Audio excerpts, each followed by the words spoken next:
Friday and a better chance of showers. 77 has been our high today at 72 right now at KVNU. If warm summer nights make it hard for you to sleep, check out the copper-infused gel memory foam mattress at U&I Furniture. You'll sleep cooler and more comfortable. Always a better buy at U&I, downtown Logan, 28 West, 100 North. Napa Auto Parts just took in 2 truckloads of oil. These are Napa's 2 best-selling diesel oils, and they're on sale for the lowest price of the year. Chevron Delo 15W40, $15.99 a gallon. Napa Premium 15W40, $12.99 a gallon. You won't beat these prices anywhere. I mean it, anywhere. There's no limit to how much you can buy, but the sale's over when the oil's gone. Cash or credit card only. No delivery must be purchased and paid for in store. Price is good at any of the 5 locally owned Preston to Providence Napa Auto Parts. KVNU News Time is 5:06. Breast cancer continues to be the leading cause of cancer-related deaths for women in Utah, highlighting the urgent need for increased awareness and screening. A recent study conducted by the Utah Women in Leadership Project has revealed that the state ranks among the lowest in breast cancer screening rates, leaving many women at risk of undetected cancer. The study, which analyzed data from the latest Behavioral Risk Factor Surveillance System survey, found that Utah ranked among the 3 states with the lowest breast cancer screening rates for women aged 40 and older. Shockingly, the average screening rate in Utah was 6.3% lower than the national average of 69% for women in the United States. Mammography, a critical screening tool known to reduce breast cancer mortality, plays a vital role in early detection and treatment. However, not all women in Utah are receiving recommended screenings, leading to delayed diagnoses and increased mortality rates.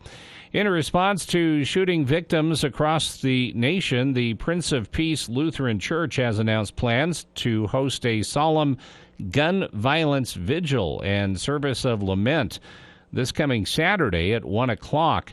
The congregation aims to mourn and honor victims of gun violence while shedding light on the urgent need for more preventive measures and activism against gun violence.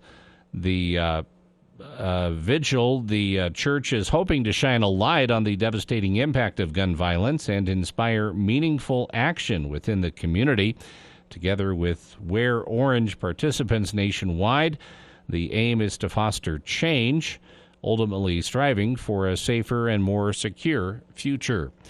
KVNU News Time is 5:08. For more details on these and other stories, visit CacheValleyDaily.com. Local news and the best talk. News Talk KVNU. Are you a hot sleeper? Warm summer nights can make it hard to sleep. U&I Furniture recommends sleeping cooler with a gel memory foam mattress. U&I features a copper-infused gel memory foam that helps with coolness and circulation. It moves better with you, giving you the best night's sleep. U&I is also the home of Chair Heaven. There's a reason they sell so many chairs, including recliners. Father's Day is coming up. Plan to take care of Dad with a new recliner. For over 90 years, there's always been a better buy at U&I Furniture, downtown Logan. My hearing started to go right around the same time my wife started naming off all the upgrades she wanted done on the house. I figured it was selective hearing. To be honest, I was actually pretty upset when it was suggested that I might need hearing aids, but ultimately I knew it was time for a change. At Cache Valley Hearing and Audiology, we can help you regain the confidence that you're hearing life the way it was meant to be heard. Bring back what you've been missing. Bring back Cache Valley Hearing and Audiology. Visit CacheHearing.com for details.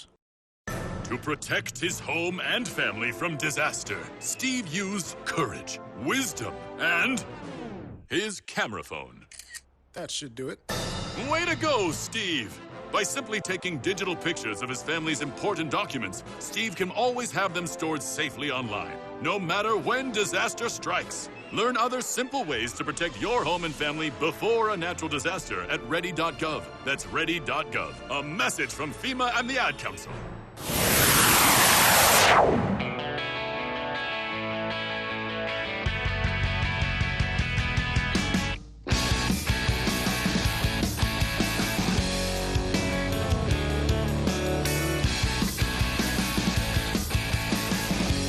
Welcome back to KVNU's For the People.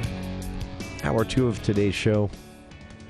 Thank you for joining us. Special guests with us right now to talk about an upcoming event in support of and to raise awareness about Juvenile Diabetes Research Foundation, which is based right here in Utah. Joining us now, someone we've spoken with before about events surrounding an effort in Utah called Insulin For All. Utah's Insulin For All organization has done some pretty effective things, lobbying state lawmakers, raising public awareness about challenges to accessing insulin, which for those who need it, type 1 or type 2 diabetics alike, is a life-saving medication. They need this to survive, and many people can't afford it. On the other side of all of this, of course, is the long-term battle to better understand and better treat diabetes, including through the work of the Juvenile Diabetes Research Foundation. Type 2 diabetics, for example, can be sometimes newborns, toddlers. Others become overnight, in some situations, a type 2 diabetic due to a failing pancreas in their 40s and 50s. And still a lot is not known. So to raise public awareness, to fundraise, to get people out and having a good time, our friends are hosting an event this Saturday. To tell us about that, we have with us on the line our friend Diana Thomas, and along with her, Grace Thomas and Mariah Peel. And folks, if you can, start us off maybe one by one, introduce yourself to listeners and talk about your personal involvement. Okay, I guess I'll go first. I'm Diana, and I am a mom of a type 1 diabetic. And, of course, my interest is trying to do the best I can to make sure that my daughter's well cared for and to make sure that we're helping our community, our type 1 community, get in touch with resources, like you talked about earlier, access to insulin and all those other things. And this picnic, we're hoping, will help bring together those in Cache, Rich, and Box Elder counties that are in need of those services right now. And Diana, we've spoken before, I know, but so you can personally attest to the experience, you and Grace. This is, when it comes to type 1 diabetes, this can sometimes be literally an overnight thing. One day you're not, the next day you are, and you've got to learn to live completely differently at that point. And the Juvenile Diabetes Research Foundation is hoping to better understand all of this, right? Yeah, their goal is to help find a cure and also help bring resources to those that are especially newly diagnosed, and to make sure that we're communicating and learning about all the new things that are coming, advances in technology and all of that. And then we're going to hopefully help our community get in touch with some of those resources. Sure. It can be a big challenge for a family. I have a friend of the family, actually, who they just are dealing with this, for the past year now with their 5-year-old child. And trying to get their 5-year-old to understand some of these things has been nearly impossible and very frustrating for them. But it's something that you all have experience with. And Diane, you brought some friends with you today, as I understand it. Grace and Mariah, both there as well? Yeah, why don't we have Grace introduce herself Sure. first? Hi, I'm Grace. I'm going to be a high school senior next year, and I've been helping with planning this event. I've been diabetic for 6 years now, and I'm helping with this just to help specifically younger kids understand that they're not alone in this. It can be a hard road to go on, and it's nice to see other people doing the exact same things you are. Sure, to say the least. This is, and you, Mariah? I'm Mariah, and I have been a diabetic since I was 6 years old. Wow. Yeah, it's been a while. So you personally experienced what I was talking about there, right? That at that age, trying to learn what you have to do is a challenge, right?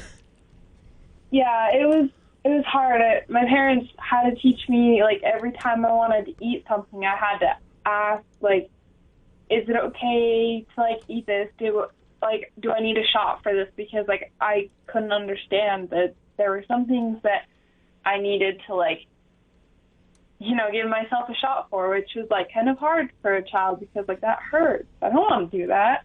Sure. No kid does, right? This is... I'm glad you were all able to join us today to lend some perspective on this, and we'll get back to that a little bit, maybe your own experiences, what you'd have to say to others out there. But Diana, if you can, tell us about this upcoming event. This is the, make sure I have this right, this is the Mountain West JDRF Family Picnic happening this weekend, right? Yeah, and we're specifically targeting our very northern friends because we can be pretty isolated from things happening down in like Salt Lake or Utah County, which they do a lot of events down there. Sure. And so Mariah's mom and I have worked with the girls to put this together so that we don't feel so alone all the way up here in Cache County. And again, Rich and Box Elder counties are welcome. We would love for them to come as well. And even into Preston, we've really tried to reach out to all of those areas. The event will be on Saturday, June 3rd, from 11 to 2 o'clock at the Millville Splash Pad. The address is 510 East, 300 South in Millville. Bring a picnic and come. We'll have a lot of different activities. Maybe the girls could tell us about those activities. Sure. Go ahead. Who wants to take the lead here on what people can expect Saturday? I guess I can talk about it. Okay. So we've got a couple speakers coming. We've got Dalton Baker coming. He's a former USU football player. He's a type 1 diabetic. We're going to have some of the big Technic companies like Dexcom, Omnipod, Medtronic. We're going to have some demonstrations about service dogs. We're going to have information about some different studies about type 1 diabetics. We've got some diabetes camps coming up. We've got games. We've got raffles. We've got face painting. Just a lot of fun, like summer games and stuff. Sure. This is, and the idea is to get everybody out enjoying the warmer temperatures, having a good time. But of course, I don't remember which of you mentioned. I think it was you, Grace, maybe said, sometimes just talking to others who are in the same, situation, who have had the same experience can be really eye-opening and useful. But this is also for people new to this, people who just want to be supportive as well, right? Yeah, sure. So, go ahead. Sorry. It's okay. It's really hard because people don't really understand it, and it's nice to have people that understand, and so if we can come together and understand each other, I think that's a great thing. Sure. This is, I love that this is happening because I don't think, for most people who haven't experienced this personally as an individual or as a family, they don't understand how confusing it could be, how much there is to learn in a very short period of time, right? For you, Grace and Mariah, you don't have, you've got a year to figure this out. No, you need to know how to do this by tomorrow, right? Yeah, it's you figure it out right now, or you could die within a week. Sure. And that, it is literally the situation for so many families. And this picnic is an opportunity for people not only to discuss with each other their own experiences, but also to support the Research Foundation. Can you talk a little bit about the Research Foundation itself? Sure, I'll do that. The JDRF is a well-known organization that has been around for decades, just trying to support researchers so that we can find a cure. We all would love to say, I used to have a diabetic child, or I used to be a type 1 diabetic, and the research has come a long way, and they've done an excellent job of supporting that, and then supporting the patients themselves. They have kits that they give. There's a cute little bear Rufus that a lot of kids will get. That kind of helps make it just a little bit easier to make that transition to a whole new life. It changes the entire family's life and the way you function, things that happen. Everything changes. It's a huge adjustment for everybody when you get that diagnosis. And like you said, it changes things overnight. Sure. And that is... There are resources out there, but no one has them just waiting at their fingertips, right, on speed dial. So that's what people can expect Saturday as well, right, to be connected and learn more about existing resources, but also where help is needed? Exactly. That's kind of what our first goal is, to help people connect. The second goal is to connect them with resources, because it is hard to figure out things. And what's great, we're going to have a favorites table where I've been asking lots of different people in our community, what makes your life easier with diabetes? Different products and things, just because there's so many great ideas. People figure out how to make their lives easier, and we want to share that information. In fact, we'll have drawings with some of the different companies that have donated some of their supplies and products that they make, so we can help share that information. Mariah, do you want to tell about the drawings of some of our donors in the area? Yeah, so we had a lot of local donors, people who wanted to help out with this, but weren't necessarily diabetes related. So we're going to have fun drawings. So anyone that comes to just give out some tickets. It's not a raffle. You don't have to pay for it. So we're going to have, we have donations from Lazy One, and we have, Sway gift cards, some, Jump Zone passes, some Angie's gift cards. Oh, very cool. Family punch pass to the Logan Aquatic Center, lots of fun things like that. So, yeah. This is also kind of fun to highlight here, just looking at the full calendar for the Juvenile Diabetes Research Foundation. These are happening all over the country. I see family picnic events on Saturday in Sioux Falls, South Dakota, Toledo, Ohio, New Jersey, Oregon, Virginia, just all over the place. And it's so important that this is happening. For all of you, if you can, to someone out there who is maybe considering being there Saturday, but a little hesitant to come out and ask all their questions in a public setting, what would you say to that family? Just come. It's once you figure out how big this community is and how kind and generous they are, you find out that you're not alone. Sure. It can be really overwhelming, and reach out to JDRF. They can help put you in touch with other families in your area and kind of help navigate this whole new world. It really is really unique and can be very difficult to find other people that understand what you're going through. Sure. This is just really glad this is happening, and happy you all were able to take some time for us today to talk about it. For listeners, if you want to know more, I've posted a link to this on our Facebook page, but you can also visit the Juvenile Diabetes Research Foundation website, jdrf.org.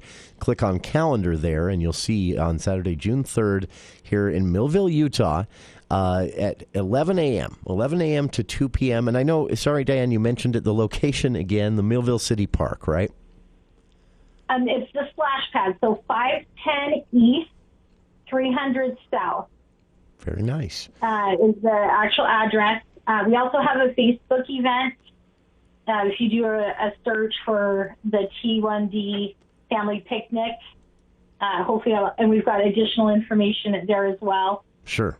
That they can look up. And just one big shout out to Grange Construction for sponsoring this event for us. They were just so generous to help us be able to pay for the different things that we needed to make this happen. So we really appreciate them. And then the other donors in the community that have helped us make this happen is just so appreciated. That is Very cool, and glad you're getting community support as well. Hope everyone can get their way out to this event this Saturday. And even if it doesn't affect you, you can go and show your support, find out ways you can volunteer, how you can donate to the Utah groups and more. And appreciate all of our guests for taking time here again for talking about this, the Type 1 Family Picnic this Saturday, June 3rd, Millville, Utah, at the City Park Splash Pad, 11 a.m. to 2 p.m.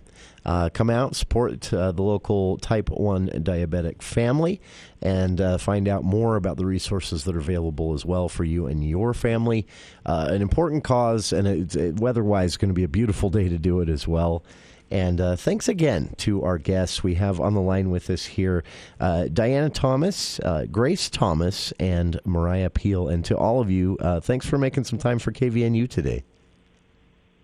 Thank you so much, Jason. Oh, it's our pleasure. And we'll speak again soon. For listeners, Look forward to it. Thank you. For listeners, one more time, this Saturday, 11 a.m. to 2 p.m., the Type 1 Family Picnic. Get out and show your support for Type 1 diabetic families here in Cache Valley, but also learn more about the work of the Juvenile Diabetes Research Foundation. Find out more, connect with resources, and get to know some fun people as well. This Saturday, 11 a.m. to 2 p.m. at the Millville City Park. And we'll be back with more of KVNU's For the People right after this. From supporting local food banks to raising money for those in need, our listeners know they can count on News Talk KVNU to lend a helping hand. Like thousands of AM radio stations across the country, we take seriously our commitment to our listeners and our community. We'd love to hear what you value most about AM radio. We want AM radio to be available for years to come. So please text AM to 52886 and tell Congress we need AM radio in cars. You've been diagnosed with type 2 diabetes. You have to carefully monitor your health for the rest of your life. And you have an increased risk of developing cardiovascular disease. Cut, take two, action. You've been diagnosed with a new purpose, to fight for the amazing life you made for yourself. To look that risk of heart disease square in the face and say, no, not me. You've been given a new opportunity to live. Get started at NoDiabetesByHeart.org. I get it, slip it, cuff it, check it twice a day. I get it, slip it, cuff it, check it in the morning and before dinner. I get it, slip it, cuff it, check it, and share it with my doctor. Nearly 1 in 2 U.S. adults have high blood pressure. That's why it's important to self-monitor your blood pressure in 4 easy-to-remember steps. It starts with a monitor. Now that I know my blood pressure numbers, I talked with my doctor. We're getting those numbers down. Be next to talk to your doctor about your blood pressure numbers. Get down with your blood pressure. Self-monitoring is power. Learn more at manageyourbp.org. Brought to you by the Ad Council, the American Heart Association, and the American Medical Association, in partnership with the Office of Minority Health and Health Resources and Services Administration.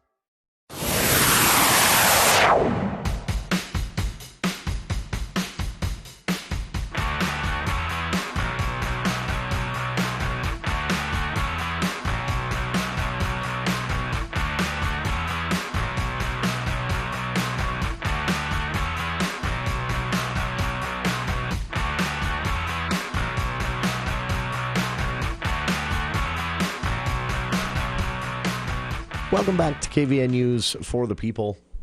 Thanks again to Diana Thomas, Grace Thomas, and Mariah Peel for joining us there to talk about the event coming up this Saturday, the Type 1 Family Picnic.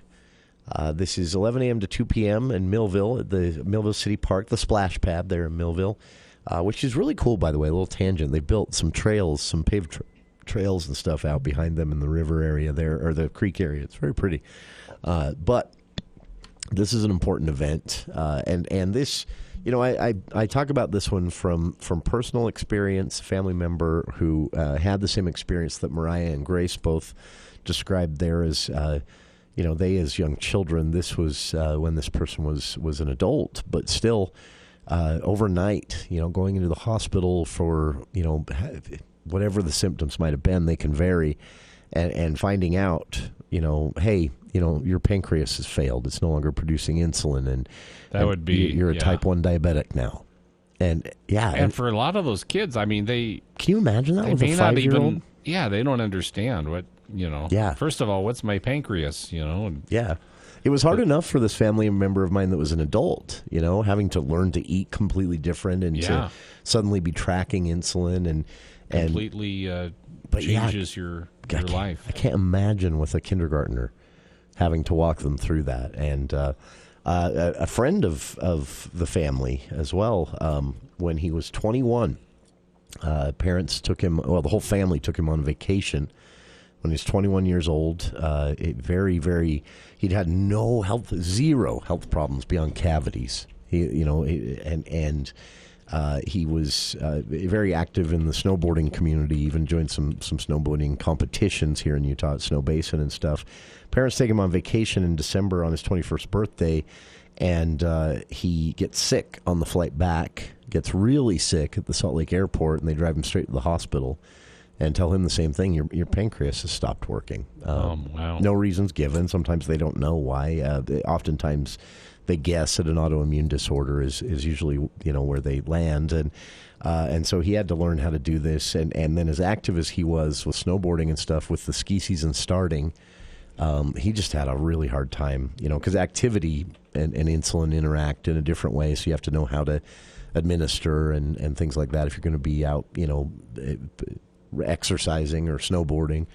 It was just a really, really rough year for him learning that at 21. So, it's manageable, and as many athletes have shown, it's not a disability. It doesn't hold people back, but it is a challenge, to say the least, especially with young children. So, get out and support this Type 1 Family Picnic this Saturday, 11 a.m. to 2 p.m., Millville City Park, the splash pad there.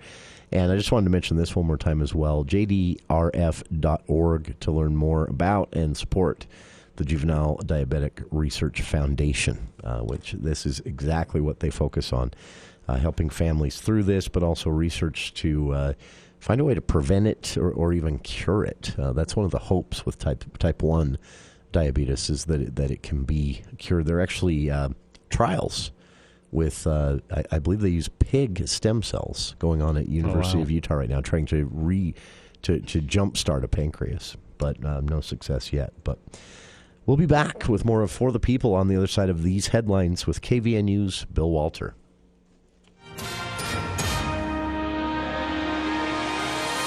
Thank you, Jason. KVNU News Time is 5:32. News brought to you by Logan Extermination.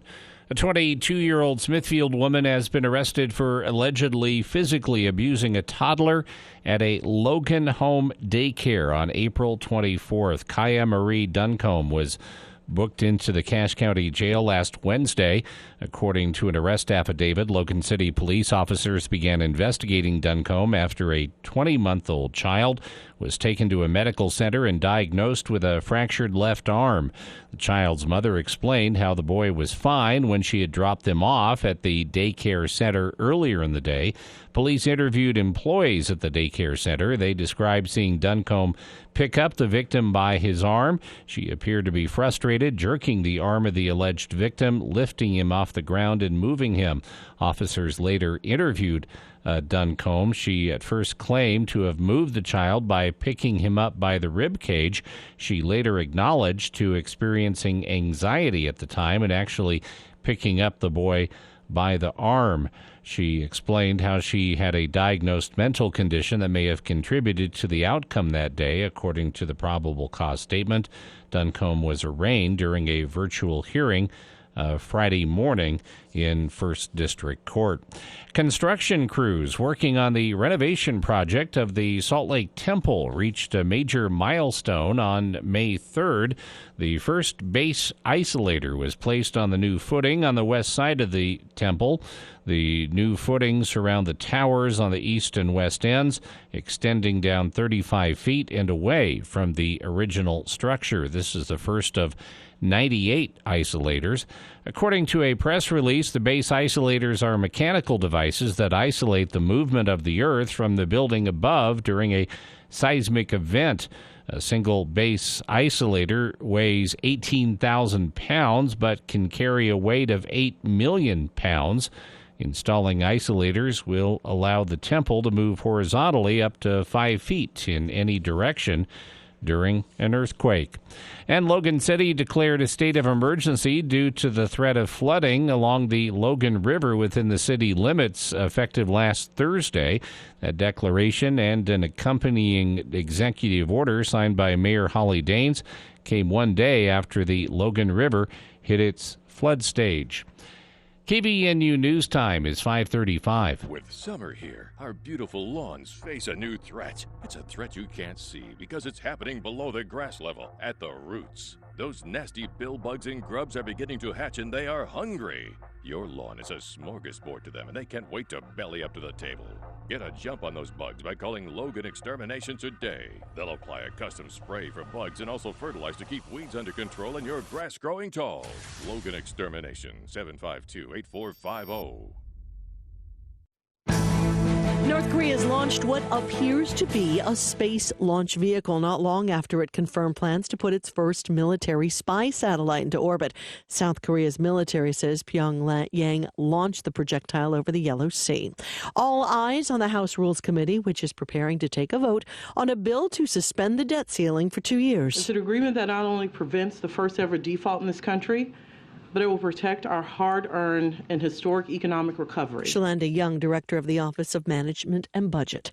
The U.S. ambassador to the UN is urging Security Council members to support all efforts to avoid a nuclear incident at the Zaporizhia nuclear plant in Ukraine, which is under Russian control. It is entirely within Moscow's control to avert a nuclear catastrophe and to end this war of aggression against Ukraine. Ambassador Linda Thomas-Greenfield says it's a matter of global security. Daria Albinger, ABC News. KBNU weather for tonight, partly cloudy this evening, becoming mostly clear later on tonight, low in the upper 40s.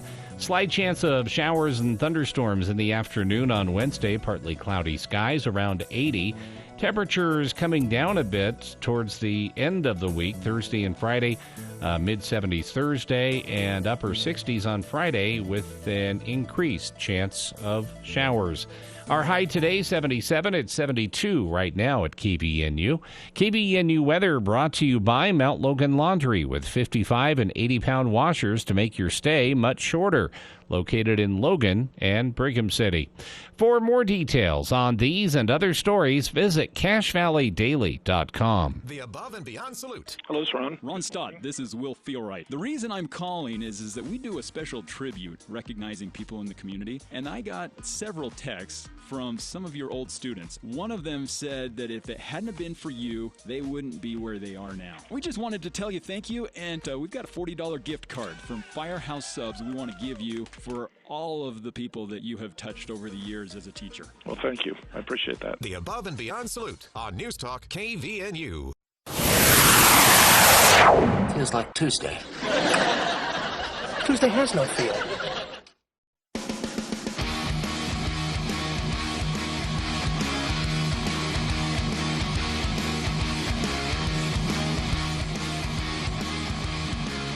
Welcome back to KVNU's For the People. This is a pretty big amount of money to be just doling out, but it's for a good purpose. $20 million in grants up for grabs. This was discussed and debated and almost didn't pass once and then passed by a near unanimous majority when it was tweaked and detailed just a little bit more in the original legislation had it. But it is a program that will run through the Utah Division of Outdoor Recreation, and it will award more than $20 million in grants. These have to go towards, quote, enhancing outdoor recreation opportunities in Utah. This is the single largest amount of grant money provided at a single time by the state of Utah. And the division will award about $16 million in outdoor recreation grant funds to outdoor recreation infrastructure projects, mainly in 24 different counties, and another $4.2 million in off-highway vehicle recreation grants. That is an amount of money that comes from something else, to 51 different off-highway recreation vehicle projects in 28 counties. Jason Curry, the director of the Utah Division of Outdoor Recreation, said, we're thrilled to be able to invest $20 million in Utah's communities and outdoor recreation opportunities. The grants will enhance the quality of life for Utahns and visitors alike and will bolster Utah as a premier outdoor destination. According to the news release, the OHV grants will support projects that improve OHV trails, but also go towards better marking of trails that are not to be used by off-highway vehicles to increase safety for foot traffic, horse traffic, and more. In addition, the infrastructure money, or the infrastructure-related projects, are going so far to everything: water recreation, climbing projects, various recreational activities, basically. And again, these grants can only be issued to something that is going to, quote, enhance outdoor recreation opportunities in Utah. So here's my question for our listeners. Where should some of this money go? Now, some of it's already been spent. They've doled out of the $20 million available. Again, they've doled out $16 million, so there's only $4 million left of the about $5 million that they had from the off-highway vehicle registration fund to grant out. They've granted out about $4.2 million, so there's only $0.8 of a million left, about $800,000. But there are some projects, I'm sure, here in northern Utah that could use a little sprucing up. I posted this to our Facebook page late last week and asked some of our online users or listeners to weigh in, and we got some interesting suggestions. But the one that caught my eye the most was trailheads. This was the lengthiest suggestion. So Roger wrote in and said, one of the problems I think we have here in Cache Valley when it comes to, if you're going to look at this from the perspective of enhancing outdoor recreation, as the grants, are intended, Roger says one of the problems we have here in Cache Valley when it comes to outdoor recreation is that unless you are a local or unless you know someone who knows someone, oftentimes even finding the trailheads can be a little challenging. There's very little marking outside of the trailhead itself. And there is oftentimes, when on the trails, poor marking as to certain turns or splits in the trail where exactly they take you. He said, I think that you might see a more enjoyable experience, especially for new hikers in the area, summer citizens and more, if they didn't have to have a secret locals-only map to find the trailheads. So I as I read Roger's comment, I nodded along and thought, I can think of a couple of trails that are actually a nice hike that anyone of any age, on the right day at least, or the right time of day, because there are a couple you don't want to do in the afternoon sun, that are really cool hikes. Would be great for a family here visiting for the weekend, or summer citizens out on a random Tuesday afternoon, Tuesday morning I would recommend for some of these. To have better signage would definitely let people know these trails exist. And a lot of these trails, again, a lot of us only know about because we live here. Then I started thinking, maybe people don't want that. Maybe we don't want, I'm not talking the improved trails that the county's been working on that connect with Logan City's trails. I'm not talking about that. I'm talking about some of these maybe lesser known trails in the Wellsville range, some of the lesser known trails up even Logan Canyon, but off of some of the more populated trails and more popular roads. There are certain trails you can get on that Again, locals can tell you all about avid hikers, fly fishermen. They'll tell you about some of these quote unquote secret trails. They are marked by the Forest Service, but you wouldn't really know they were there unless you were hiking around, walking around, just randomly looking for trails. But maybe that's what people want. So that got me thinking, when it comes to improving outdoor recreation opportunities, this $20 million the state is doing. Obviously, the state's doing this because outdoor recreation is popular with locals. It's popular with tourists. Tourism is a huge part of our economy. And enhancing the experience is going to invite more people. And that, again, could be locals or tourists. I don't know if the state cares, as long as it's more people, because either way, this is it's good for us. It improves quality of life. It does, in one way or another, get us spending money and conducting economic activity. So all around, something the state wants to encourage. But do we? And I'm not just talking about trails. You know, my question for listeners, look back on some of the report. Well, I mean, even from this year, there have already been days when they've had to pause or outright close for a few hours entry into parks, national parks here in Utah, already this year. If you've ever spoken with someone who actually resides permanently in Moab, the stories they can tell you of the I talked to I won't name the county because it might identify this person, and I don't want to get this person in trouble, but I talked to a member of a search and rescue team, not from Cache County. This was somewhere else in Utah, and I talked to them about what it was like during the pandemic, and he said very bluntly, the state is either going to have to start spending a lot more money on safety and search and rescue, or even trainings for newbies and things like that on some of these hikes and trails and overnight camping trips, or they're going to have to start spending a lot more money funding search and rescue at the county and even city level, because he said it's unsustainable. Those were his words. Now, that was in 2021 when we had that conversation. So that was, just barely coming off the peak of the height of the pandemic when everybody suddenly discovered the outdoors.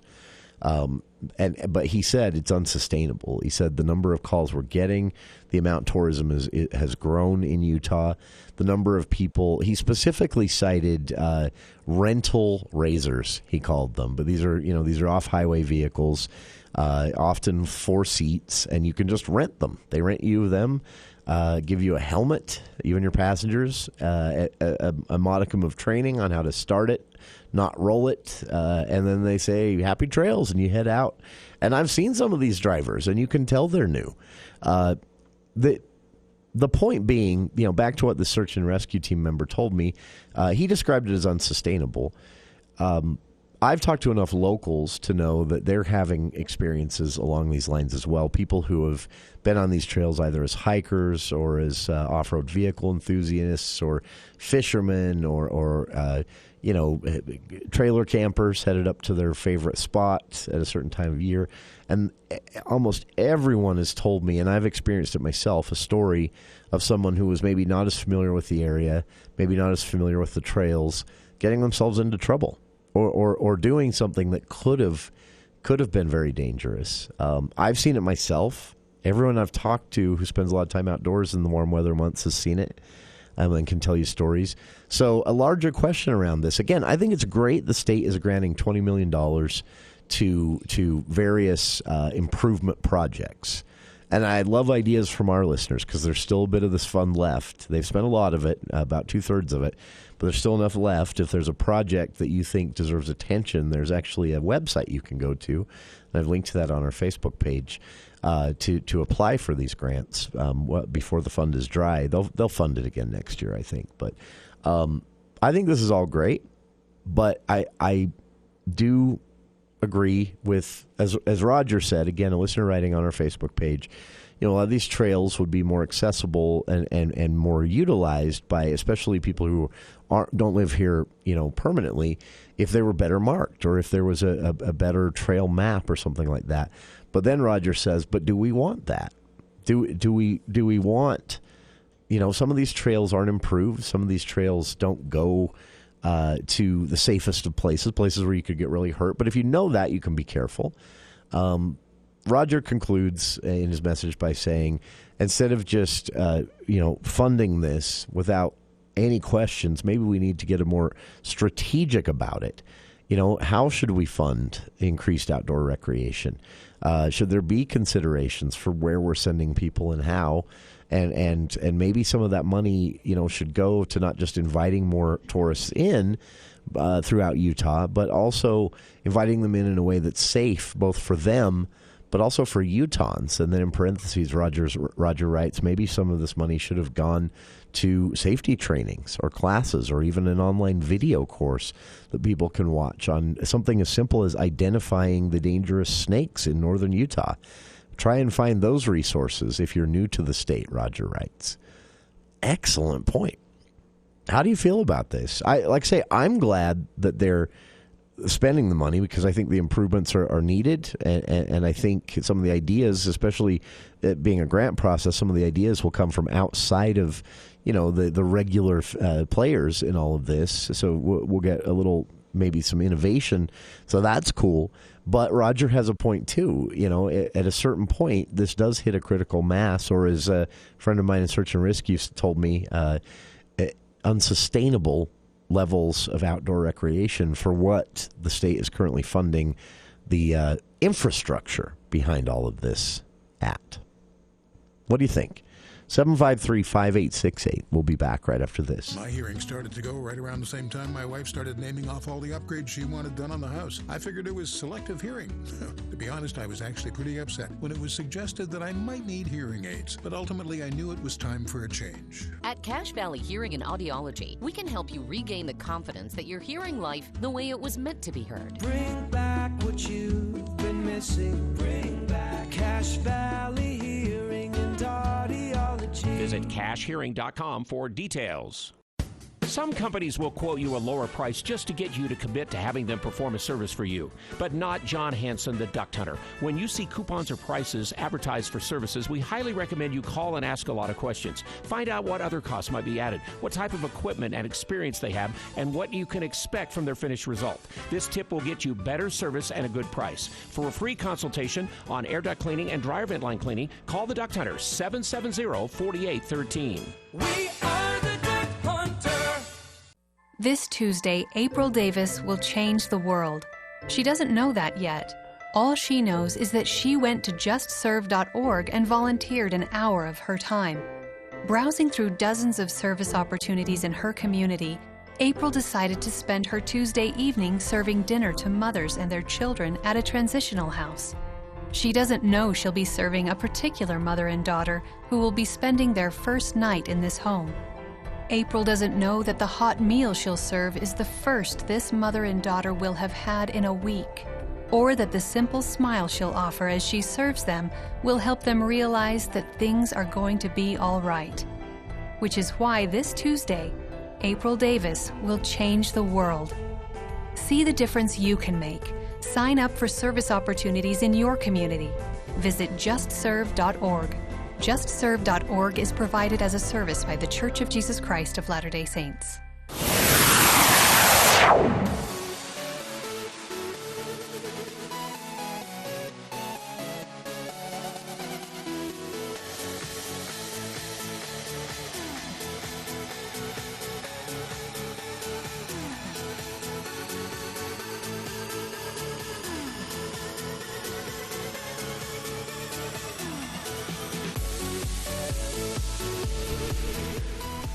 Great response from a listener here.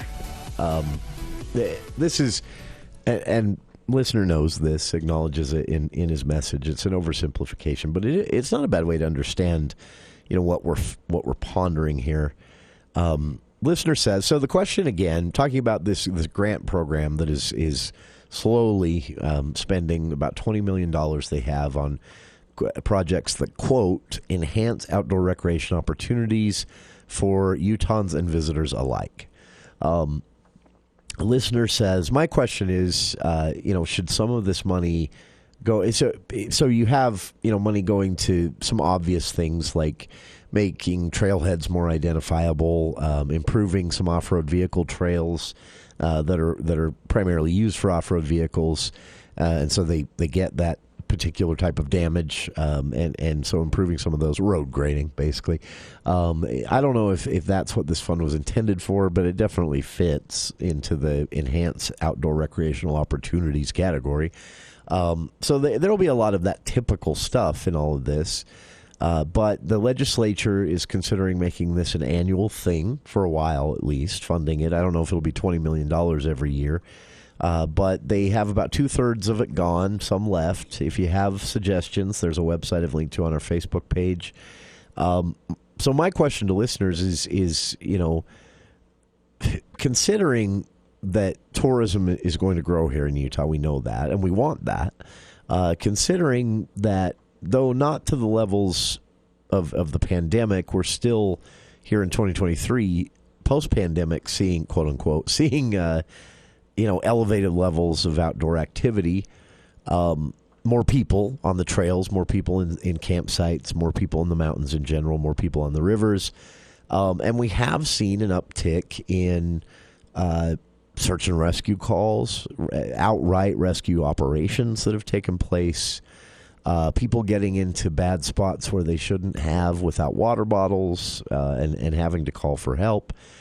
Tragically, deaths, people falling, people, So my question is, does safety training, does education, all the things that might avoid a lot of these scenarios fall into the category of, quote, enhancing outdoor recreation opportunities for Utahns and visitors alike? I think it does. Roger, who wrote over the weekend on our Facebook page a lengthy, spelling out of all this, agrees with me. Do you? I think it does. And to a listener chiming in just through the break there, Kevin says, personally, I think the responsibility should fall on, and maybe even be mandated by the state, the rental companies themselves. He then tells a story. I'm not going to repeat it here on air because I don't know the details, but it's basically a story of him going in to sign a rental agreement himself and listening to another group who were signing a rental agreement and hearing them talk openly about how drunk they were going to get, Kevin says, once they got out on the trail. And he said, the kid behind the desk just photocopied driver's licenses and took signatures and handed him the keys to the off-road vehicle and said, have a good time. Now, I mean, I don't know that clerks at rental shops should be held responsible for everyone's behavior. That's probably not a great idea, right? But I do agree, Kevin, that maybe putting some of this on the shoulders of the rental shops who are making buku bucks to maybe step up. I've seen some really, really dumb things on trails committed by people I would guess were in their off-highway vehicle for the first time. Either that one or first time ever in one. I saw one almost roll here in northern Utah, and the guy told us afterwards he'd just rented it and didn't really know how to drive it. And no one was going to be hurt, but that, he was going to block that trail for everybody until we got it righted for him. And it was he should not have been trying to do what he was trying to do. And anyone who has driven one on the regular or taken a class even and driving it for the first time knows not to do these things. But sometimes they're not getting this kind of training through the rentals. So, Kevin says, the state shouldn't be responsible for this, but the state maybe should mandate the rental or companies are responsible for it, for training along the lines. And so he's saying, no, don't offer these outdoor recreation enhancement grants to these companies to augment and beef up their training. He's saying just require them to do it. Okay. I wouldn't oppose that. But again, I don't like the idea of making the clerks behind the counters responsible for someone renting an off-road vehicle and then going out and having a few too many and getting in an accident. There's a fine line there somewhere. But yeah, I don't know. Overall, I think spending I think this does fall into the category of enhanced outdoor experiences. including, recognizing the fact that we're going to have a lot more people on our trails, in our mountains, on our rivers, at our campsites, in the hills around us in general, than on an increasing basis than we're used to. And that's a good thing, and we can manage it, and there's room for everybody. But, I think maybe some education and safety training falls into the enhanced outdoor experience category, especially for we locals. So write your state legislator. That's our show for today. Thank you for tuning in.